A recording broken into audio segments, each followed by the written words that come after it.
আসসালামু আলাইকুম, সবাই কেমন আছেন? আশা করি সবাই ভালো আছেন। আল্লাহ তাআলার রহমতে আলহামদুলিল্লাহ আমিও ভালো আছি আল্লাহ তাআলার রহমতে। তো আজকে আমার বাসায় মেহমান আসতেছে, এই জন্য আমি বিরিয়ানি বসিয়ে দিলাম। আর এই বিরিয়ানিটা আমি কীভাবে রান্না করছি সেটা আপনার সাথে বলে দিচ্ছি। আমি এখানে 2 কেজি চাউল নিছি, 2.5 কেজি মুরগির মাংস নিছি, আর পেঁয়াজ নিয়েছি হাফ কেজি থেকে একটু কম।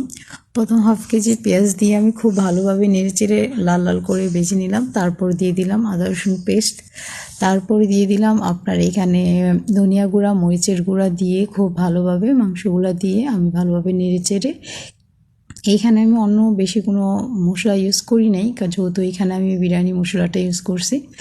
তারপর আগে থেকে ভেজে রাখছিলাম আলুগুলা ভেজে রেখে তারপরে মাংসটা খুব ভালোভাবে কষিয়ে নিয়ে তারপর আমি মাংস দিয়ে আর আলু দিয়ে খুব ভালোভাবে নেড়ে চেড়ে তারপর পোলাও চাল দিয়ে আর এখন পরিমাণ পর্যন্ত পানি দিয়ে আমি ঢেকে দিব। তো সবাই ভালো থাকেন, আমার জন্য দোয়া করেন, আর আরও বেশি বেশি যেন আপনার সাথে ভিডিও শেয়ার